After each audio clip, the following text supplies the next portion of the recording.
Indian ஹிஸ்ட்ரியில் Ajeevika, Jainism and Buddhism, அதாவது ஆசீவிகம், சமண சமயம், பௌத்த சமயம் அப்படிங்கிற ஒரு சாப்டர் தான் பார்க்க போகிறோம். இந்த சாப்டருடைய கண்டென்ட் எங்கே இருக்குதுன்னு பார்த்துடலாங்களா? இதான் history and culture of India, இந்தியாவின் வரலாறு மற்றும் பண்பாடு அப்படிங்கிற இந்த டாப்பிக்கில், அதாவது சப்ஜெக்டில் 4th சாப்டர் பாருங்கள். ஸோ வரிசையான டாபிக்ஸ் கவர் பண்ணிட்டு வரோம். ஸோ நெக்ஸ்ட்டு டாபிக் தான் புத்திசம், ஜெயினிசம், அஜீவிகாஸ். புத்த மதம், சமண மதம், ஆசீவிக தத்துவங்கள்.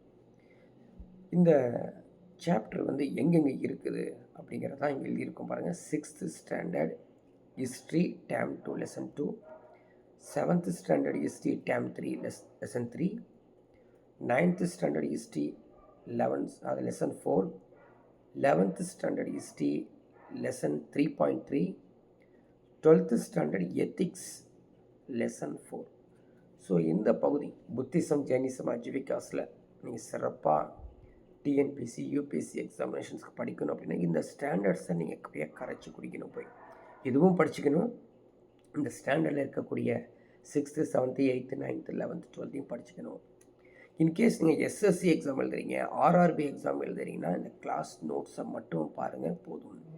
இந்த கிளாஸ் நோட்ஸ் இந்த யூடியூப்பில் அப்லோட் ஆனதுக்கப்புறம் மோர் அப்படிங்கிற போயிட்டு அதில் டிஸ்கிரிப்ஷனில் பிடிஎஃப் டவுன்லோட் பண்ணி நீங்கள் படிச்சுக்கிங்க. சரிங்களா? ஸோ இப்போ டாபிக்குள்ளே போகலாம். ஸோ கண்டினியூஸாக வாட்ச் பண்ணிட்டு வாங்க, எழுத வேண்டாம். இந்த பிடிஎஃப் டவுன்லோட் ஆனதுக்கப்புறம் நீங்கள் உட்காந்து படிச்சுக்கலாம். சரிங்களா? சரி, இப்போ ஃபஸ்ட்டு பார்க்கலாம். இந்த 3 மதங்கள் இருக்கு இல்லைங்களா? ஒரு ஹிஸ்ட்ரி மாதிரி நான் சொல்லிடுறேன், கதையாட்டம். நீங்கள் எடுத்து லைன் பை லைன் மனப்பாடம் பண்ணணுங்க. ஏன்னு கேட்டிங்கன்னா எக்ஸாமில் நாட் ஓன்லி எம்சிக்யூ கொஸ்டின்ஸுங்க, ஷார்ட் ஆன்சர் மாதிரி, அதாவது ஸ்டேட்மெண்ட் அண்ட் அசர்ஷன் கேட்டுருவாங்க. காரணங்கள், கூற்றுகள், வாக்கியங்கள் அது மாதிரி கேட்பான். ஸோ கரெக்டாக படிச்சுக்கங்க. ஃபஸ்ட்டு பாருங்கள், இந்த மதங்கள் உருவாகிறதுக்கு முன்னாடி சில இன்டலெக்சுவல் அவேக்கனிங் நடந்திருக்குதுங்க. அது அறிவு மலர்ச்சிகள் நடந்திருக்குது. அதில் பார்த்திங்கன்னா முக்கியமானது வேதத்துடைய கடுமை. எல்லோரும் இந்த ரிலிஜன், அந்த ரிஜிடிட்டி, அந்த வேதிக் ரிலிஜனை ஃபாலோ பண்ணணும் அப்படிங்கிறது ஒன்று. ஸோ நெக்ஸ்ட் ஒன் பார்த்திங்கன்னா பிரதேச அடையாளங்கள். ஒவ்வொருத்தரும் வெவ்வேறு பிரதேசங்கள்லேருந்து மெர்ஜ் ஆகிறாங்க, எமர்ஜென்ஸ் ஆகிறாங்க. இது இல்லாமல் சோசியல் ஸ்டேட்டஸ் ஆஃப் மெர்ச்சன்ட்ஸ். அப்போது ஒரு மதம் உருவாவதுக்கு, மதம் உருவாவதை விட அதை பரவுறதுக்கு காரணம் அது நல்ல வசதி வாய்ந்தவர்கள். சரிங்களா? வணிகர்கள், பொருளாதார தகுதி நிலையில் இருக்கவங்க, அவங்க தான் இதை பெருசாக்க முடியும். அதுக்கப்புறம் என்ன அப்படின்னு பார்த்தீங்கன்னா, ஸோ அதுக்கப்புறம் சத்ரியா கிரீவன்ஸ்னு சொல்லுவாங்க. அதுக்கப்புறம் இருக்கக்கூடியது சத்ரியா கிரீவன்ஸ். ஸோ இவங்க என்ன பண்ணுறாங்க, இவங்கெல்லாம் சேர்ந்து அப்படின்னு பார்த்தீங்கன்னா ஆசிரமங்கள் அதிகமாக உருவாக்காங்க, வேதங்களை உட்காந்து படிக்க சொல்லுவாங்க. இப்படி தான் இந்த மறுமலர்ச்சி ஏற்பட்டது. இப்போது ஆசீவகர்கள்னால் என்ன, ஆஜீவிகாஸ் அப்படிங்கிறது என்ன, அவங்க எங்கேருந்து ஆரம்பத்தில் இருந்திருக்காங்க, யாரெல்லாம் ஃபவுண்டர்ஸ் அப்படிங்கிறது தான் இங்கே பார்க்கப்படுது. இவர் பார்த்திங்கன்னா பௌத்தத்துடைய ஆவணங்கள் எப்படி கிடச்சிருக்கு நம்மளுக்கு, புத்திஸ்டுடைய ரெக்கார்ட்ஸ் தான் கிடச்சிருக்குது. அந்த ரெக்கார்ட்ஸில் ஆசீவகம் என்ற பிரிவை தோற்றுவித்தவர் பாருங்கள், நந்த வாச்சா. படித்து வச்சுக்கணும், நந்த வாச்சா. அது எம்சிக்யூலையும் கேட்பாங்க, ஸ்டேட்மெண்ட்லையும் கேட்பாங்க. So Nanda Vaccha was consider the founder of the Ajivika sect. இவருக்கு பின் அப்படின்னு பார்த்தீங்கன்னா கிசா சமகிகா. நந்தா வாச்சாவுக்கு அடுத்தது கிசா சமகிகா அப்படின்னு ஞாபகம் வச்சுக்கோங்க. அடுத்தது இவங்க என்ன செய்கிறாங்க அப்படின்னு பார்த்தீங்கன்னா, ஆசிரியர்கள்லாம் இருக்காங்க பார்த்தீங்களா, அதில் தலைச்சிறந்தவர் யார் அப்படின்னு பார்த்தீங்கன்னா 3வது தலைவராக இருந்தவர் மக்காளி கோசலர். ஸோ மக்காளி கோசலா அவர் தான் தலைச்சிறந்தவர். கோசலர் மகாவீரரை நாலந்தாவில் முதலில் சந்தித்தவர். இவருடைய நட்பு எப்படி இருந்துச்சு அப்படின்னா, ஸோ லாஸ்ட் 6 இயர்ஸ் 6 ஆண்டு நீடித்ததுங்க. இது ஒரு பக்கம். அது ஒரு சின்ன சின்ன பாயிண்ட்ஸ். இந்த கோசலை இருக்குல்ல, சரஸ்வதி அப்படிங்கிற ஒரு பிளேஸுக்கு போகிறாருங்க. கோசலார் வந்து ஸோ சரஸ்வதிக்கு போகிறாரு. அங்கே வந்து ஒருத்தரை மீட் பண்ணுறாரு. அவர் வந்து ஹலாலர் ஹாலா அப்படின்னு சொல்லுவாங்க. இவர் யாருன்னா வசதி மிக்க கொயவர், பாட்டர் அவர். சரிங்களா? கொயவர் பெண்ணால் வந்து ஆதரிக்கப்பட்டவர் தான் இந்த ஹாலர். அவரை போய் கொஞ்சம் மீட் பண்ணுறாரு இந்த கோசலர். அதுக்கப்புறம் தான் கோட்பாடுகள் உருவாக ஆரம்பிக்கிறது. அந்த கோட்பாடுகள் என்ன அப்படின்னு பார்த்தீங்கன்னா, அசட்டிசம்னா அது ஆசிவர்கள் நிர்வாண துறவிகள். அவங்க எப்படி இருப்பாங்க? நிர்வாண நேக்கடு அசட்டிக்ஸ் அப்படி இருப்பாங்க. அதுக்கப்புறம் இந்த ஆசிவர்கள் ஒரு கொள்கை வச்சுருப்பாங்க. சரிங்களா? பிரின்சிபிள்ஸ், பேசிக் பிரின்சிபிள்ஸ் வச்சுருப்பாங்க. என்ன? நீதி அல்லது விதிப்படி என்னவோ அதை நடக்கும், என்ன நீதியோ அதான் அப்படிங்கிற மாதிரி சொல்லிட்டு போயிடுவாங்க. எந்த பிரச்சனையும் கிடையாது. எல்லாமே ஏற்கனவே தீர்மானிக்கப்பட்டவை.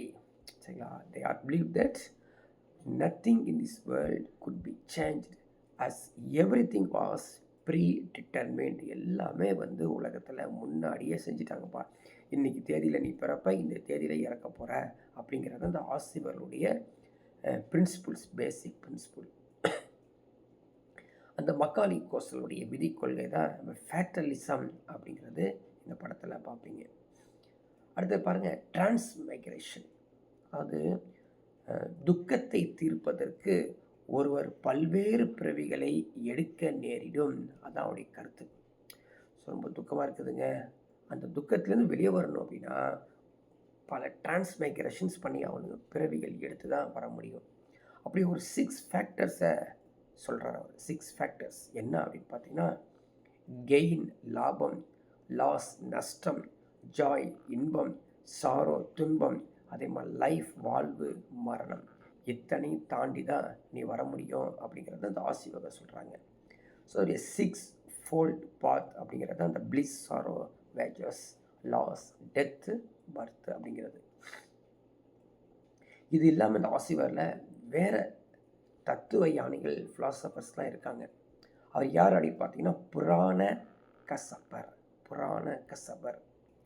இவர் வந்து என்ன சொல்கிறாருன்னு பார்த்தீங்கன்னா, இங்கே பாருங்கள், நீங்கள் செய்கிற செயல் இருக்குது பார்த்தீங்களா, அந்த செயல் நற்கூறுகள் தீய கூறுகள் எதுவும் கிடையாது. இதான் இவர் வந்து நம்பக்கூடியது. He believed action did not have any merit or demerit அப்படின்னு சொல்கிறாரு. இழைத்தல், கொலை ஆகியவற்றால் எந்த தீழையும் நேர்ந்து விடாது. So no evil is caused by torture, hurting, killing others. சில பேர் பார்த்தீங்கன்னா அடித்து நம்ம வந்து அடித்து அதை வந்து ப்ரே பண்ணுவாங்க, குத்தி ப்ரே பண்ணுவாங்க, இந்த மாதிரி ஒன்று செய்வாங்க இல்லையா, அதெல்லாம் கிடையாது அப்படிங்கிற சொல்கிறவர் புராண கசப்பர் அப்படிங்கிறவர். அடுத்த ஒரு தத்துவ ஞானி, அவர் பேர் வந்து பௌத கச்சாயனர். இவர் என்ன சொல்கிறாரு அப்படின்னு பார்த்தீங்கன்னா, இந்த வேர்ல்டு இருக்குது பார்த்தீங்களா, 7 பொருட்களால் ஆனது. இதெல்லாம் வந்து உருவாக்கப்பட்டவை அல்ல, ஆல்ரெடி உருவாக்கப்பட்டவை தான். சரிங்களா? இந்த உருவாக்கப்பட்ட அந்த 7 பொருட்களை இந்த உலகத்தை குறைக்கவும் முடியாது, நீ படைக்கவும் முடியாது. எந்த விளைவுகளும் அற்றது, நிலையானவை, உறுதியாக நிற்பவை அப்படிங்கிறதான் இவர் வந்து சொல்லக்கூடியது. அடுத்த ஒரு பிரின்சிபிள்.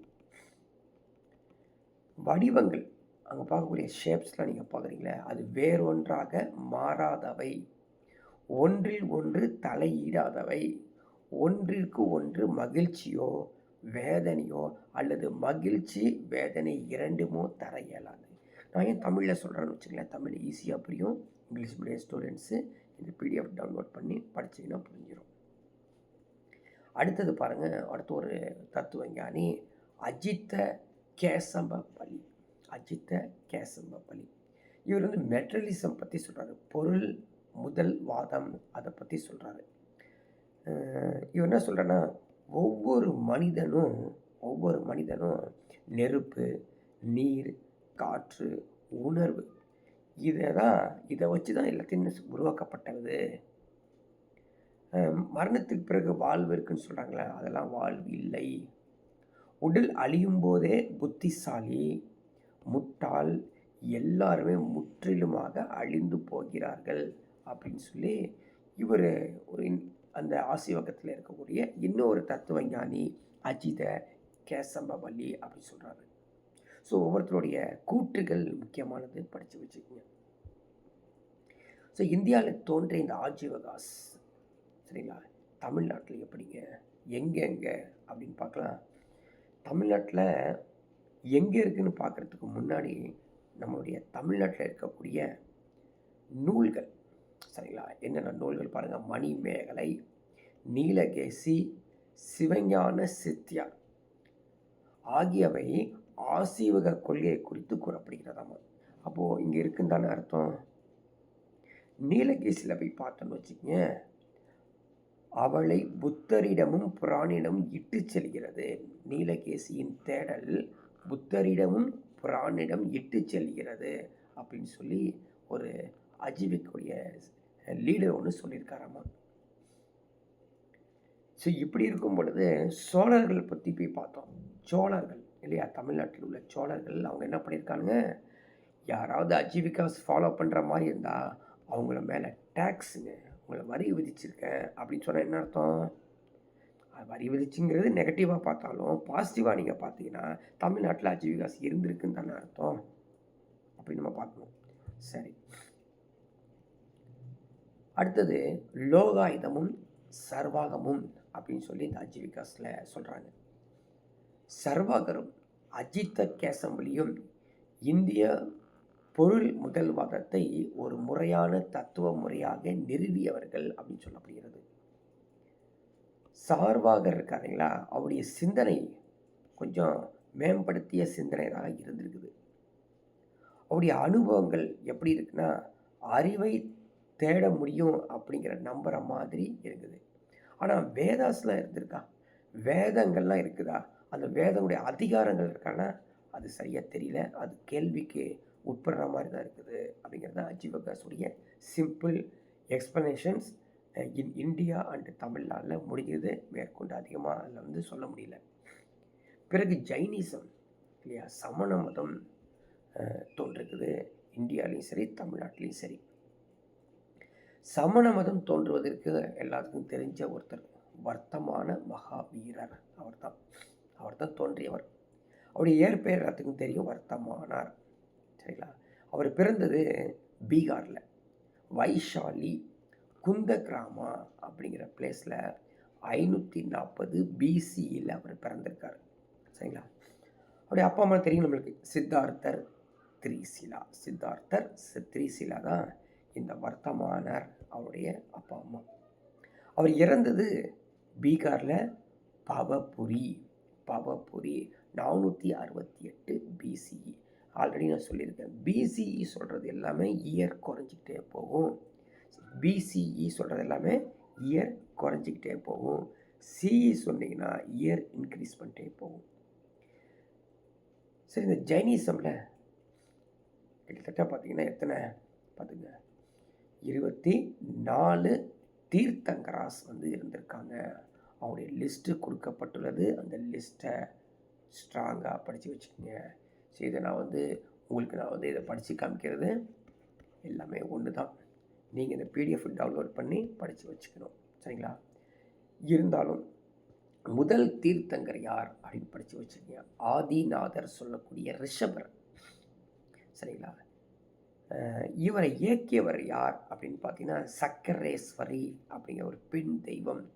இவருடைய சின்னம் காளை, காளை. இதை நீங்கள் 100% மனப்பாடம் பண்ணி வச்சுக்கணும். அதுக்கப்புறம் நீங்கள் படிக்கிறீங்களோ இல்லையோ, ஆனால் ஆதிநாதர், அவரோட ரிஷபர், சக்கரேஸ்வரி, சின்னம் காளை. அதே மாதிரி ஃபைனலாக கடைசியாக இருந்தவர் யார், இந்த வர்த்தமான மகாவீரர்.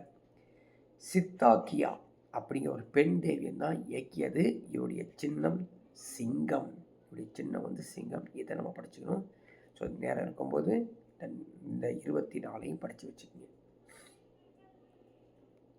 சரி, என்ன தத்துவங்கள், what are the tenets of Jainism அப்படின்னு பார்க்கலாம். அவங்க சொல்கிறாங்க தத்துவம், யார் இந்த ஜெயினிசம் சமண தத்துவங்கள் என்ன சொல்கிறாங்கன்னா, இங்கே பாருங்கள், உலகம் இருக்குது பார்த்தியா, அது தொடக்கமும் கிடையாது முடிவும் கிடையாதுங்க. அது வளர்ச்சியும் வீழ்ச்சியும் சந்திச்சுட்டு தான் இருக்கும் தொடர்ந்து. ஒரு பக்கம் அழியும், ஒரு பக்கம் வளரும், இப்படி நடந்துக்கிட்டு தான் இருக்குதுங்க. தொடக்கமும் கிடையாது முடிவும் கிடையாது அப்படின்னு சொல்கிறது எக்ஸ்டர்னல் வேர்ல்டை பற்றி சொல்கிறாங்க. இதே சமண தத்துவங்கள் டியூவலிசம் பற்றி சொல்கிறாங்க. இரு பொருள் வாதத்தை சொல்கிறாங்க, முன்வைக்கிறாங்க. இரு பொருள் வாதத்தை என்ன சொல்கிறாங்க, உலகம் ஆன்மாவாலும் பொருளாலும் உருவானது. ஆன்மாவை வந்து ஜீவன், சோல் இல்லையா, ஜீவா அப்படின்னு சொல்கிறாங்க. அஜீவா அப்படிங்கிறது பொருளால். அப்போ ஜீவனும் அஜீவனாலாம் இந்த உலகமே உருவானது அப்படின்னு சொல்கிறாங்க.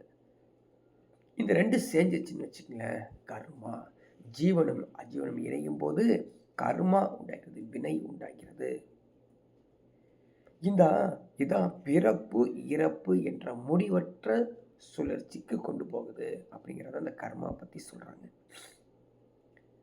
அடுத்தது பார்த்தீங்கன்னா சால்வேஷன் அப்படின்னு சொல்லுவாங்க. சால்வேஷன், துறவரங்கள், கடுமையான துறவரம், சரிங்களா. ஸோ கர்மாவிலிருந்து ஒருவர் விடுபட வேண்டும் என்றால் அவர் வந்து கடுமையான துறவரம் செய்யணும் அப்படிங்கிறத சமண சமயம் சொல்லப்படுது, ஜெயினிசம். இந்த ஜெயினிசம் உடைய 3 ஜெம்ஸ், மும்மணிகள் சொல்லக்கூடிய 3 ரத்தனாஸ். So right faith, right knowledge, right conduct, சரிங்களா.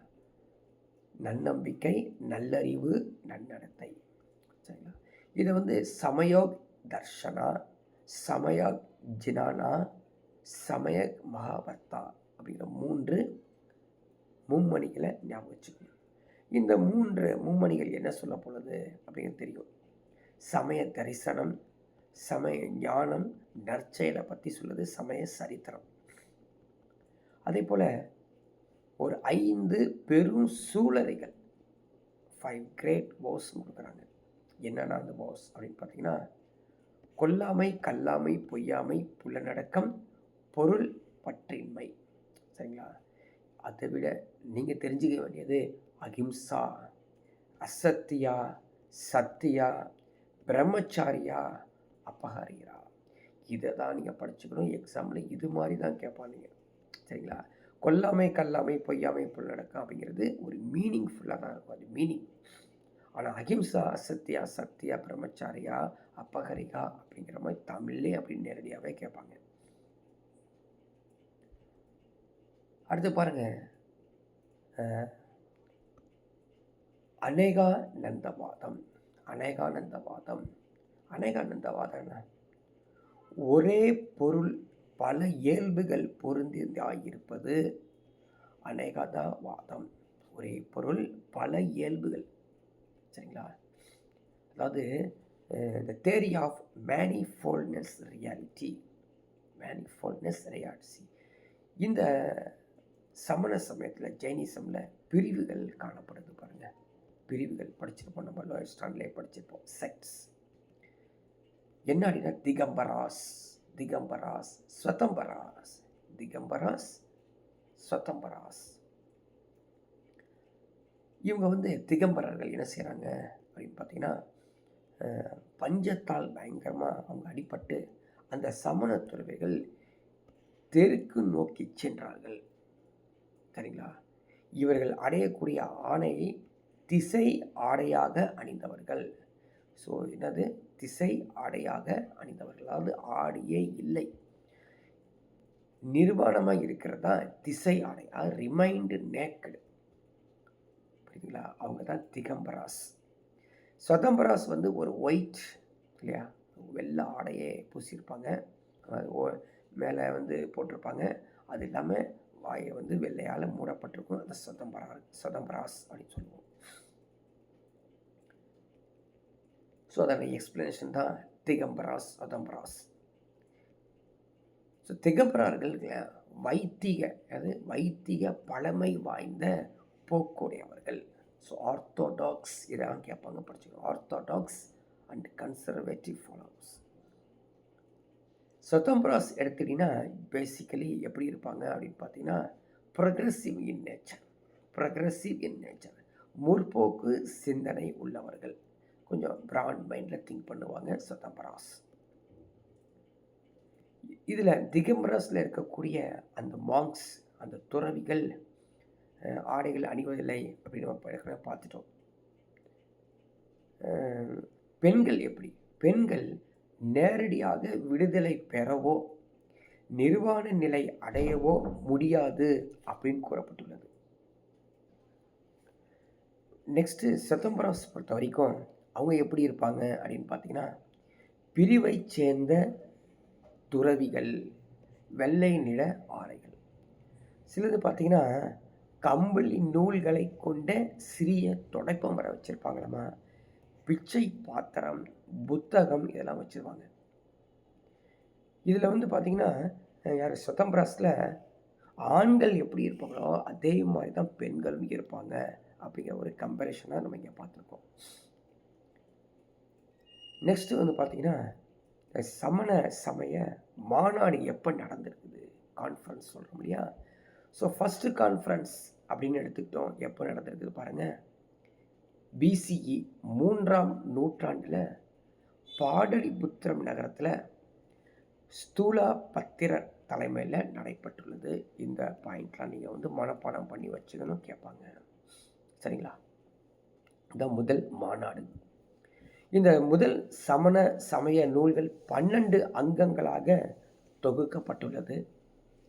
அந்த சமண சமயத்தில் ஸ்வதம்பரர், திகம்பரர் என்று 2 பிரிவுகள் பிரிக்கப்பட்டுள்ளது. அதான் ஃபஸ்ட்டு கான்ஃபரன்ஸ், மனப்பாடம் பண்ணிக்கணும். 2வது சமண சமய மாநாடு அப்படின்னு பார்த்தீங்கன்னா வல்லபி அப்படிங்கிற பிளேஸில் நடந்திருக்குது. யாருடைய தலைமையில் அப்படின்னு கேட்டால் தேவாதி கிருஷ்ணமர்ணா அப்படிங்கிற ஒரு தலைவரில் தான் நடந்திருக்குது. இங்கேயும் பார்த்தீங்கன்னா 12 அங்கங்கள், 12 உப அங்கங்கள் அதெல்லாம் வந்து இறுதி செய்யப்பட்டுள்ளது. 2 மாநாடுகள், சமண மாநாடுகள் பற்றி சொல்லியிருக்கோம். பிறகு இவருடைய நிறையா எக்ஸ்ப்ளனேஷன்ஸ் அப்படின்னு பார்த்தீங்கன்னா பிறப்பின் காரணமாக எந்தவித ஏற்றத்தாழ்வும் இவங்க அனுமதிக்கலை. ஸோ இங்கே பிறந்திருக்காரு, அங்கே பிறந்திருக்காரு அப்படின்னு சொல்லப்படவே இல்லை. ஒருவர் தன்னுடைய செயல்களால் பிராமணனாகவோ சத்திரனாகவோ வைசியனாகவோ சூத்திரனாகவோ மாறுகிறான் அப்படிங்கிறது தான் இந்த சமணம் நம்புகிறது. ஸோ இப்போ நம்ம என்ன தெரிஞ்சுக்கணும் பார்த்திங்கன்னா இந்த காரணங்கள் கூற்றுகள்லாம் கேட்கும்பொழுது ஜெயினிசம் பற்றி சொல்லும் பொழுது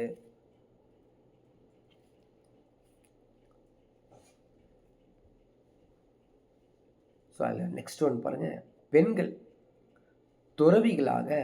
துறவிகளும் ஏற்கப்படுறாங்க. இதில் சமண சமயத்தில் பெண்கள் வந்து துறவிகள் ஆகிறாங்க. ஆனால் பெண்கள் முக்தி அடைய முடியாது. இது முக்கியமானது. இந்த pride based on birth is considered a sin. Women were admitted into monastic order, but women one cannot attain salvation. இதை வந்து நீங்கள் புரிஞ்சு வச்சுக்கணும், மனப்பாடம் பண்ணி வச்சுக்கணும். சரிங்களா?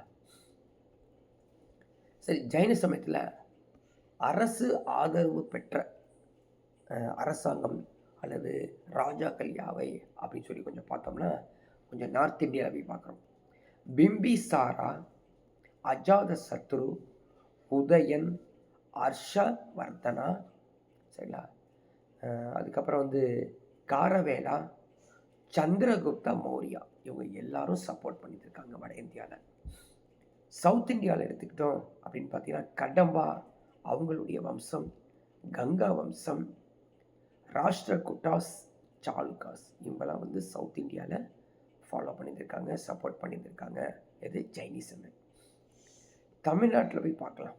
தமிழ்நாட்டில் சமண சமயம் இருந்திருக்குதா அப்படின்னா நிறைய லிட்ரேச்சர்ஸ், பழைய காலத்தில் இருக்கக்கூடிய இலக்கியங்கள்லாம் எடுத்து பார்க்கும்போது சமணம் அப்படின்னு குறிப்பிடப்பட்டுள்ளது.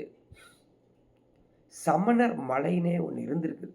இது எங்கே சமணர் மலை அப்படின்னா மதுரையிலேருந்து ஒரு 15 கிலோமீட்டர் தொலைவில் கீழக்குயில்குடி அப்படிங்கிற கிராமத்தில் சமணர் மலை இன்றும் காணப்படுகிறது. சமண துறவிகள் அந்த மலையில் போய் ரெஸ்ட் எடுத்திருப்பாங்க. இந்த மலையில் கிட்டத்தட்ட அந்த அங்கே தங்குறாங்க பார்த்தீங்களா, அந்த தங்கக்கூடிய பெட்ஸு, அது படுக்கக்கூடிய பெட்டு இருந்திருக்குது. அதே மதுரையிலிருந்து 25 கிலோமீட்டர் தொலைவில் அரிட்டாப்பட்டி அப்படிங்கிற கிராமத்தில் பாண்டவர் படுக்கை என்று அழைக்கப்படக்கூடிய இடம் இருக்குது. அதே மாதிரி காஞ்சிபுரத்தில் திருப்பதி குன்றம், அந்த இடத்துல ஜெயின் டெம்பிள்ஸ் இருந்திருக்குது. இதே போல் தமிழ்நாட்டில் வந்து பார்த்தீங்கன்னா சித்தனவாசல் கேவ் இல்லையா, சித்தனவாசல் குகை கேள்விப்பட்டிருப்போம். சிலப்பதிகாரத்தில் குறிப்பிடப்பட்டுள்ளது. சிலப்பதிகாரத்தில் கோவலனும் கண்ணகையும் மதுரைக்கு செல்லும் வழியில் கவுந்தி அடிகள் என்ற சமண பெண் துறவி அவர்களுடன் சென்றதாக சிலப்பதிகாரம் கூறப்படுகிறது. இதை நீங்கள் படித்து புரிஞ்சு வச்சுக்கணும். இது மட்டும் இல்லாமல் நாலடியார், பழமொழி, சீவக சிந்தாமணி, யாப்பெரும் கலக்காரிகை, நீலகேசி போன்ற நூல்கள் எல்லாம் என்ன தெரியுங்களா, சமண நூல்கள் அப்படின்னு வச்சுக்கணும். இல்லை சமண நூல்கள். மதுரை மட்டுமா அப்படின்னு பார்த்தா மதுரை சுற்றி இருக்கக்கூடிய குன்றுகள் சமண துறவிகள் இருந்திருக்காங்களாமா. இது மட்டும் இல்லாமல் கோர பெருஞ்சோழன் உண்ணா நோம்பு இருந்து உயிர் நீத்தான் அப்படின்னு சொல்லி புறநானூற்றில் காணப்படுகிறது. சரிங்களா. சல்லக்கேனா அப்படிங்கிற ஒரு சமண நடைமுறை இது ஒத்தி இருந்தது. அவங்க ஜெயினிசமில் என்னன்னா சாப்பிடாமலே இருப்பாங்க, உண்ணா நோம்பே இருப்பாங்க. அப்படி இருந்து உயிர் நீத்துறது அந்த ஸ்ட்ராங்லி தமிழ் லிட்ரேச்சரில் காணப்படக்கூடியது. நாலடியார், பழமொழி, சரிங்களா, சீவக சிந்தாமணி, இது நீலகேசி எல்லாத்துலேயும் இதை கூறப்பட்டுள்ளது. மதுரை சங்கம் இல்லையா, மதுரை சங்கம் பொது ஆண்டு 470 வச்சர நந்தி அப்படிங்கிறதா அவரால் ஒரு திராவிட சமண சங்கம் நிறுவப்பட்டிருக்கிறது. சரிங்களா. பூஜ்ய பாதா இவருடைய சீடர் யார், வச்சர நந்தியுடைய சீடர் பூஜ்ய பாதா. இப்போ ஜெயினிசம் தமிழ்நாட்டில் இது மட்டும் இல்லாமல் வேறு ஏதாவது எக்ஸ்ப்ளனேஷன் இருக்குதா அப்படின்னு பார்த்தீங்கன்னா இதே தான் புக்கில் கொடுக்கப்பட்டுள்ளது. சமணம் என்று பிரிக்கப்பட்டுள்ளது. அதுக்கப்புறம் கீழக்குயில்குடி அதெல்லாம் பார்த்தோம் இல்லையா, மதுரையிலேருந்து அரிட்டாப்பட்டி எல்லாமே பார்த்த இன்ஃபர்மேஷன்ஸ் புக்கில் இருக்கக்கூடியது தான். இப்போ நம்ம அப்படியே ஒரு ஸ்கேன் பண்ணி எடுத்துருக்குது, பார்த்துக்குங்க. குகைகள் பார்க்கலாம், எங்கெங்கெல்லாம் அந்த குகைகள் காணப்படுது. ஏன்னா இங்கே இருந்தது சமண சமயம் இருந்தது, எல்லாமே குகைகளாக இருந்திருக்காங்க. கஜபந்த குகை, கஜபந்தா கேவ் எங்கே, மகாராஷ்டிராவில் ஃபாஸ் அப்படிங்கிற பிளேஸில் இருந்திருக்காங்க. எல்லாம் மனப்பாடம் பண்ணிக்கோ, கொஷின்ஸ் வரும். எல்லோரா குகை எண் 30 - 35 மகாராஷ்டிராவில் இருக்குது. சரிங்களா. அடுத்தது மங்கி துங்கி குகை மகாராஷ்டிரா, உதயகிரி கந்தகிரி குகை ஒடிசா, ஹாதிகும்பா குகை ஒடிசா, சித்தனவாசல் குகை தமிழ்நாடு. இந்த குகைகள் கேவ் டெம்பிள்ஸ்லாம் நீங்கள் மனப்பாடம் பண்ணி வச்சுக்கணும். எல்லாமே சமண ஜைனிசம் உருவானதுக்கான அந்த குகைகள் படத்துலையும் காணப்பட்டுள்ளது, நீங்கள் பார்த்துக்கலாம்.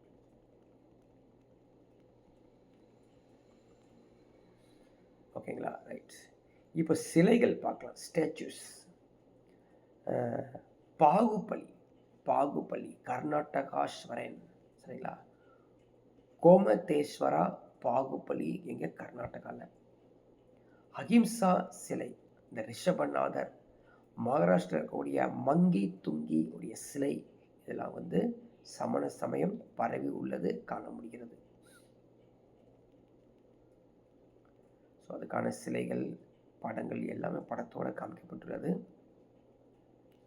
இப்போ எப்படி இது டிக்ளைன் ஆச்சு, அதான் முக்கியமான. இந்தியாவில் சமணத்தின் வீழ்ச்சி எப்படி இருந்தது அப்படின்னா, முதல் காரணமே நான் ஆரம்பத்தில் சொன்னது, செல்வந்தர்கள் ராஜாக்கள் அவங்க அன்ஃபாலோ பண்ணுவாங்க, ஆதரவு பண்ண மாட்டாங்க.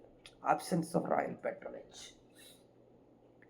திகம்பரர் சுதம்பரர் அப்படிங்கிற ஒரு பிளவு வந்தனால சமணம் பலவீனம் அடைந்தது. அது முக்கியமானது.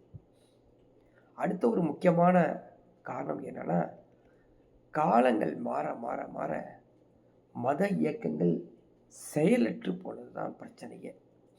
அதுக்கப்புறம் குழு மனநிலை சமணத்தை பல ஃபேக்ஷனிசம் சொல்லுவாங்க. ஃபேக்ஷனிசம் ஸோ குழுவாக மாறுதாங்க இல்லையா, அதனால் பலவீனம் அடைஞ்சிரும். அதுக்கப்புறம் கொஞ்ச நாள் கழித்து இன்னும் பயங்கரமாக வீழ்ச்சி டோட்டலாகவே விழுந்துருச்சாமா. சரிங்களா? காரணம் என்ன? பௌத்தம் பரவி சமணத்தை பின்னுக்கு தள்ளியது. அருமையானது. பௌத்த மதம் பரவ ஆரம்பிச்சிருச்சு. அதான் காரணமே. பௌத்த மதத்தை அதிகமான ராஜாக்கள் ஃபாலோ பண்ண ஆரம்பிச்சிட்டாங்க. அதை நம்ம ஆல்ரெடி நம்ம படிச்சிருப்போம். இப்போ போகலாம், புத்திசம் பற்றி கிளியர் பண்ணலாம். இந்த புத்திசம் போய் பார்க்கணும் அப்படின்னு பார்த்தீங்கன்னா, ஃபஸ்ட்டு கௌதம புத்தரை தான் சொல்லுவோம். அவர் தானே ஃபஸ்ட்டு இந்த பௌத்த மதத்தை உருவாக்கியவர். இவர் எங்கே பிறந்தார், என்ன செஞ்சார் அப்படின்னு பார்க்கலாம். இவர் சித்தார்த்தர் இல்லையா, சித்தார்த்தர் அப்படி பேர். இவர் சாக்கிய இனக்குழுவை சேர்ந்த சுத்தோதனர், மாயாதேவி இவர்களுக்கு பிறந்தவர் தான் இவர். சரிங்களா? யார்? இந்த கௌதம புத்தர் சொல்லக்கூடிய சித்தார்த்தர். இவர் என்ன பண்ணுறாரு, தன்னுடைய இளம் வயதில் யசோதாவை மணக்கிறாரு. ராகுலன் அப்படிங்கிற ஒரு பையன் பிறக்கிறான். சரிங்களா? தேரோட்டி சன்னா, தேரோட்டின்னு என்ன, சன்னா அப்படிங்கிற தேரோட்டி. அதே மாதிரி காந்தா அப்படிங்கிற ஒரு குதிரையும் வச்சுருக்காரு. யார்? இவருக்கு ஒரு தேரோட்டி இருக்கும். எப்படி நம்ம கார் வச்சுருக்கிறோம், பைக் வச்சுருக்கோன்னு சொல்கிற மாதிரி இவருக்கு ஒரு தேரோட்டி சன்னா, குதிரை காந்தா அப்படின்னு அவருடைய சொத்து. வெளியே போனார்னா அதில் போவார். இப்படி தான் அவருடைய காலங்கள். இதை நீங்கள் பார்க்கலாம். சரிங்களா? இறந்த ரொம்ப சிக்கான பகுதி, இறந்த பகுதி அப்படின்னு சொல்லி கூறப்பட்டுள்ளது. ரெனன்சியேஷன், அவருடைய ஓல்டு ஏஜ் எல்லாமே கூறப்பட்டுள்ளது. இவர் என்ன பண்ணுறாரு அப்படின்னு பார்த்தீங்கன்னா, அப்படியே அரண்மனையை விட்டு வெளியே போகிறாருங்க. அவருக்கு ஒரு மைண்டில் அவர் அஃபெக்ஷன் ஆகுது. என்ன அஃபெக்ஷன் ஆகுது அப்படின்னு பார்த்தீங்கன்னா, ஏதோ உண்மையை தேடி போகணும்னு போல தோணுது, ஏதோ நீ பார்க்குறதெல்லாம் பொய்யாவே தெரியுது அப்படின்னு ஒரு மைண்டில் அவருக்கு ஓடுது. ஸோ அப்படி கிளம்பி வெளியே போகிறாரு. குதிரையை காந்தாவும் தேரோட்டி சன்னாவும் அவரை கூட்டுட்டு வெளியே போகிறாங்க. அப்படியே போகும்போது நிறைய பார்க்குறாருங்க அவர். என்னன்னா, அதாவது தனது முடியை வெட்டி களையப்பட்டதன் உடை நகைகளோடு தந்தைக்கு கொடுத்து அனுப்பினார் அப்படின்னு சொல்லி அந்த வேடு கொடுக்கப்பட்டுள்ளது. இது உண்மையான எடுத்து பார்த்தீங்கன்னு தெரியல. ஏன் இது கொடுக்குறாரு? முடியையும் வெட்டிறாராமா, தான் அணிந்த உடை நகைகள் எல்லாமே எடுத்து அப்படியே வீட்டுக்கு அனுப்பிச்சிடுறாரு. இந்தாங்க, எனக்கு எதுவும் வேண்டாம் அப்படின்னு. என்ன ரீசன் தெரியுங்களா? நிறையா வேதனைகளை பார்ப்பார். அவர் ஆந்தி வேலை நிறையா வேதனைகள் பார்ப்பார். அந்த வேதனைகள் அவருக்கு இந்த வாழ்க்கையே வேண்டாம்டா அப்படின்னு விட்டுட்டு போகிறது தான் இது. கொஞ்ச நாள் கழித்து அலாரா காலமா என்பவரிடம் சீடராக இருக்கிறார். அலாரா காலமா அப்படிங்கிற ஒரு சீடர்கிட்ட போகிறார். சரிங்களா? கிட்டத்தட்ட ஒரு 35 வயசு ஆயிடுச்சு. ஹி பிகேம் புத்தா, என்லைட்மெண்ட் ஆகிறாருங்க. புத்தர் என்று அழைக்கப்பட அளவுக்கு அவர் ஞானத்தை பெற்றார் தன்னுடைய 35வது வயதில். இவருடைய போதனை, இந்த ஃபர்ஸ்ட் செர்மன், இந்த ஃபர்ஸ்ட் செர்மனுடைய பேர் என்னன்னு கேட்பாங்க, படித்து வச்சுக்கோங்க. தர்ம சக்கர பரிவர்த்தனா. தர்ம சக்கர பரிவர்த்தனா என்பது முதல் போதனை. யாருது? புத்தருடைய முதல் போதனை. எங்கே செஞ்சார்? வாரணாசிக்கு அருகே சாரநாத்தில் மான் பூங்காவில் செய்திருக்கிறார். மறந்துடாதீங்க, கொஷின்ஸ் ஆல்ரெடி ஆஸ்க்டு கொஷின்லாம் கேட்டாச்சு. அங்கே இருந்து போதனைகள் பண்ணுறார் அவர். பாருங்கள், நிறைய உண்மைகள் சொல்கிறாருங்க. மத்திம பாதையை பற்றி பேசுகிறாரு. மிடில் பாத். மிடில் பாத்துங்கிறது நேர்மையான பற்றி சொல்கிறாரு. சங்கம் அமைச்சு சொல்கிறாரு. கருத்துக்களை வெகு தொலைவில் போகணும் அப்படின்னு சொல்லி சங்கத்தை அமைக்கிறாரு. ஆனால் தன்னுடைய 80வது வயதில் பரிவர்ணா அப்படின்னா இறப்பு. எங்கே இருக்கிறாரு? குசி நகரத்தில் இறங்குறாரு. அப்போ இந்த இடத்துல ஒரு 2 பாயிண்ட் முக்கியமாக பாருங்களேன். ஒன்று தர்மச்சக்கர பரிவர்த்தனா, அதான் முதல் போதனை. அவருடைய இறப்பு பரிவர்ணா, பரணி வர்ணா. சரிங்களா? இதில் பார்த்தீங்கன்னா இவருடைய ப்ராமினன்ட் டிசிப்ளின்ஸ் ஆஃப் புத்தா அப்படின்னு பார்த்தீங்கன்னா சரிபுத்தர், மகா மக்களர், மகா காய்ச்னர், ஆனந்தனர் அப்படின்னு சொல்லி ஞாபகம் வச்சுக்கணும்.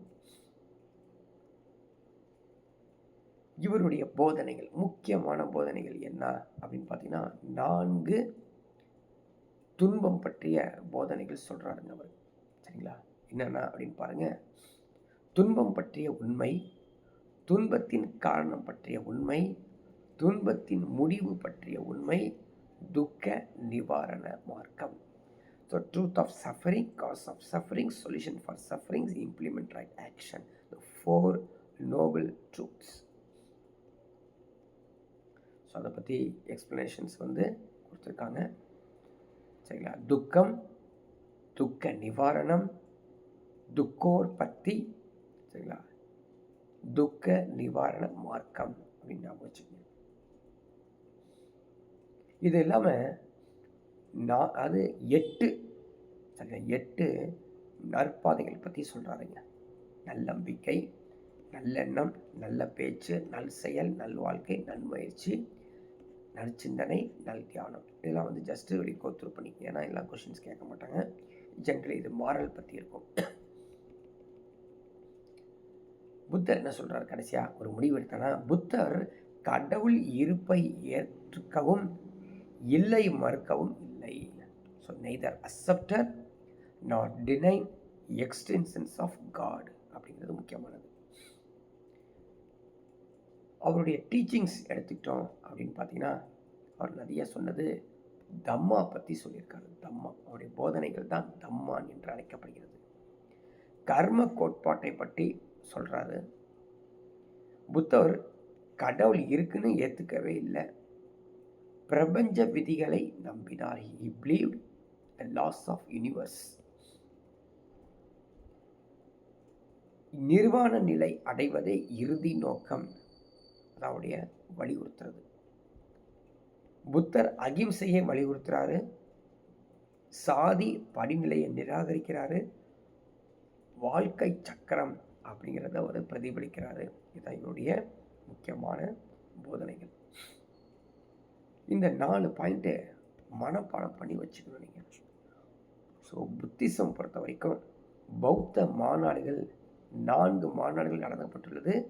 முதல் மாநாடு ராஜகிரகா, 2வது மாநாடு வைஷாலி, 3வது மாநாடு பாடலி புத்ரா, 4வது காஷ்மீர். காஷ்மீர் நடத்தினவர் கனிஷ்கா, பாடலி புத்திரத்தில் நடத்தினவர் அசோகா, வைஷாலியை நடத்தினவர் கால அசோகா, ராஜகிரக அஜாத சத்ரு. யார் தலைமை தாங்கினார் அப்படின்னா மகா கசபா, சபகாமி, மொகலி புத்தா திசா, வசுமித்ரா. மனப்பாடம் பண்ணி வச்சுக்க. Very very important. பொறுத்துக்கலை, எங்கேயாவது கேட்பாங்க, படிச்சுக்கோ. இதுதான் இங்கேயும் கொடுக்கப்பட்டுள்ளது, இங்கிலீஷில் படிச்சுக்கோ.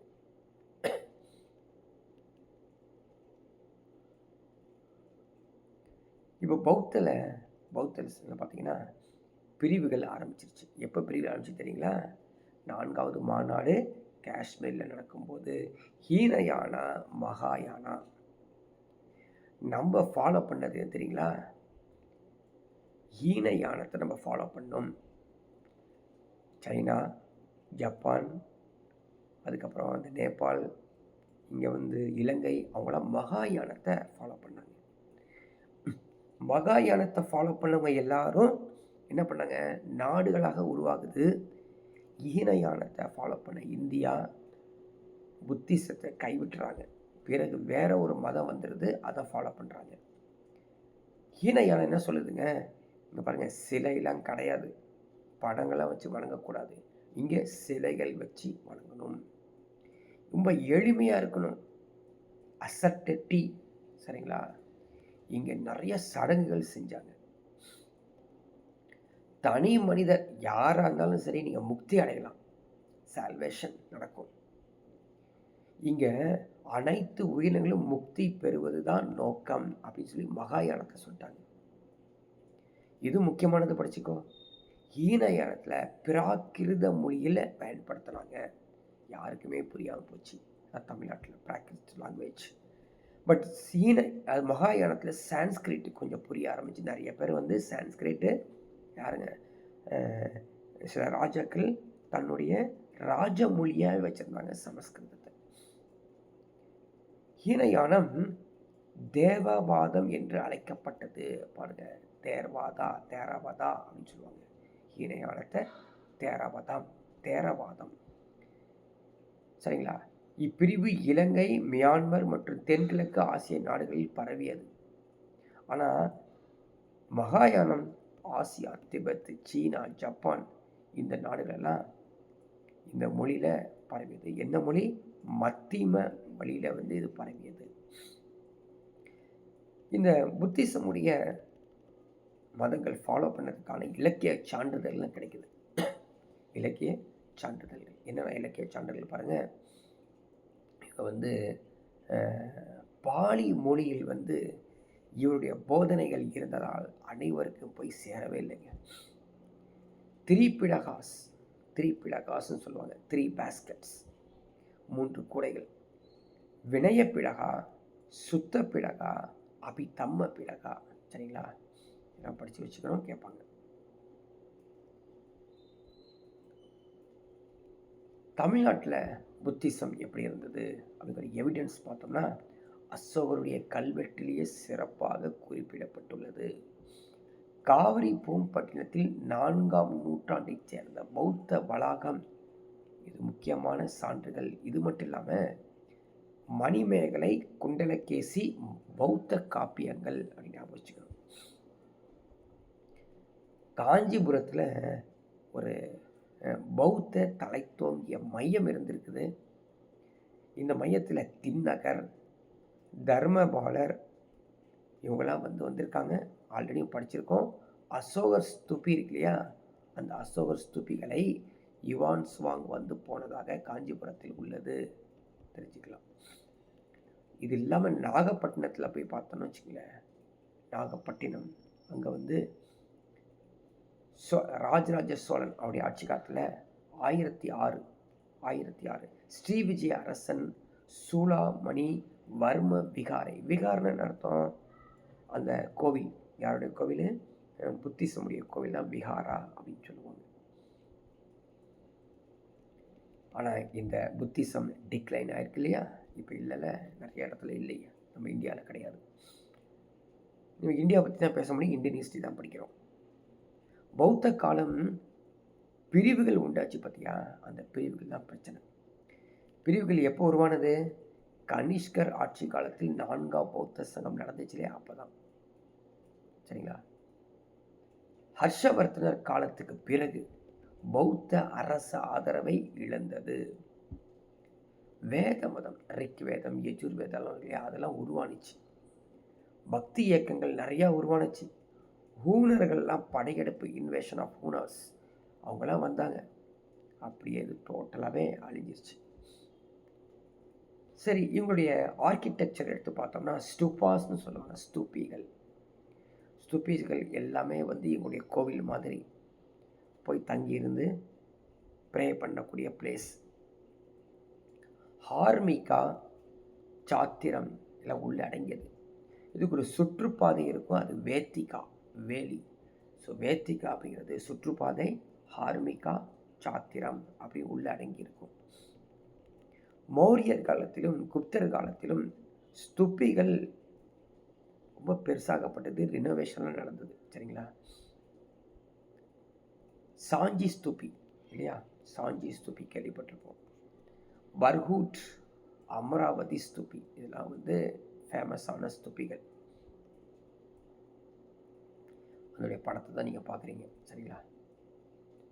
ஸோ ஸ்துதி அப்படிங்கிறது பிரார்த்தனை கூடம், ப்ரேயர் ஹாலில் தான் இந்த சைத்தியா சொல்லுவோம். விகாரா, விகாரங்கள்னால் துறவிகள் தங்கும் இடங்கள் தான் விகாரா. படத்தை பார்க்கலாம், சரிங்களா? இப்போ வந்து ஒரு similarities and dissimilarities of Jainism and Buddhism கொடுத்துருக்காங்க. ஸோ இதனால் என்னென்னா நம்ம படித்ததை கொஞ்சம் ஞாபகப்படுத்திக்க முடியும், அதனால தான், வேறு ஒன்றுமே இல்லை, கிடையாது. ஜஸ்ட் நீங்கள் இதை நீங்கள் கோத்ரூ பண்ணிக்கலாம். ஒற்றுமைகள் மற்றும் வேற்றுமைகள் என்ன அப்படின்னு சொல்லி. ஸோ ப்ரீவியஸ் இயர் கொஷின்ஸ் ஒரு 1 or 2 கொஷின்ஸ் கிடச்சிருக்குது. புத்த மதத்தின் 4 உன்னத உண்மைகளை விளக்கும் புத்தகம் எது அப்படின்னு பார்த்தீங்கன்னா பெட்டகோபதேசம், சரிங்களா? பெட்டகோபதேசம் என்பது புத்த மதத்தின் 4 உன்னத உண்மைகளை விளக்கும் புத்தகம். ஸோ எக்ஸாம்பிள் கேட்ட அடுத்த ஒரு கேள்வி பார்த்தீங்கன்னா, கிமு 5ஆம் நூற்றாண்டில் மக்காலி கோசலால் நிறுவப்பட்டிருக்கலாம் என்று அறியப்படுகிறது. இது வேத மதத்திற்கு பெரும் சவாலாக இருந்தது. சுமார் கிமு 4ஆம் நூற்றாண்டில் மௌரிய பேரரசர் பிந்துசார ஆட்சி காலத்தில், அப்படி சொல்லக்கூடிய ஃபுல் டீட்டெயில்ஸு எந்த மதத்தை குறிக்கிறது அப்படின்னா அச்சிவிகா மதத்தை குறிக்கிறது. ஸோ இந்த ஒரு பேராகிராஃப் கொடுத்து இந்த கொஷின்ஸ் வந்து கேட்டிருக்காங்க. ஸோ ஆல்ரெடி ஃபஸ்ட்டு நம்ம அஜீவிகா ஸ்டார்ட் பண்ணும்போதே இது பார்த்துட்டோம். ஸோ அஜீவிகா மதத்தில் தான் இந்த மக்காலி கோசலா நிறுவப்பட்டது அப்படின்னு பார்த்தோம். அது இல்லாமல் ஒரு ஷார்ட் ரிவிஷன் மாதிரி நோட்ஸ் ரெடி பண்ணியிருக்காங்க. ஸோ ரெடி பண்ணியிருக்கோம், பார்த்துக்குங்க. ஸோ படித்து முடித்ததுக்கப்புறம் இந்த புத்திசம் ஜைனிசம் பற்றி ஒரு ஷார்ட் நோட்ஸ் மாதிரி இருக்கும், ஓகேங்களா? இதே நீங்கள் வந்து இப்போ சொன்னது எல்லாமே வந்து ஒரு ஷார்ட் நோட்டாக இங்கே கொடுத்துருப்பாங்க. ஸோ அப்படி நீங்கள் வந்து கோத்ரூ அசீவர்களுடைய ஷார்ட் நோட்ஸ் இது. அதே போல் வந்து பார்த்திங்கன்னா ஜைனிசமுடைய ஷார்ட் நோட்ஸ். ஸோ கண்டிப்பாக இதை டவுன்லோட் பண்ணிக்கோங்க. ஒன்ஸ் அப்லோட் ஆனதுக்கப்புறம் படிச்சுக்கோங்க. ரொம்ப யூஸ்ஃபுல்லான நோட்ஸ் இது, சரிங்களா? இந்த எஸ்எஸ்சி ஆர்ஆர்பி ஸ்டூடெண்ட்ஸ் இதை மட்டுமே சிறப்பாக படித்தாலே போதும். ஏன்னா கேட்கக்கூடிய மொத்த கேள்வி இதுக்குள்ளேயே வந்துடும், சரிங்களா? அதே மாதிரி ஃபஸ்ட்டு கவுன்சில் 4th கவுன்சில் என்னென்ன கட்டப்பட்டுள்ளது அப்படிங்கிற டீட்டெயில்ஸும் ஃபுல் அண்ட் ஃபுல் இது வந்து பார்த்திங்கன்னா ஏஐ மூலமாக எடுத்து உங்களுக்கு நிறைய இன்ஃபர்மேஷன்ஸ் வந்து கேதர் பண்ணி எடுத்திருக்கோம். ஸோ எக்ஸாம்ஸ்க்கு யூஸ்ஃபுல்லாக இருக்கும். ஸோ இதே மாதிரி அடுத்த ஒரு கிளாஸில் அடுத்த ஒரு டாபிக் நம்ம வந்து பார்க்கலாம். ஸோ இதை டவுன்லோட் பண்ணி படிச்சுங்க. நெக்ஸ்ட் கிளாஸில் பார்க்கலாம்.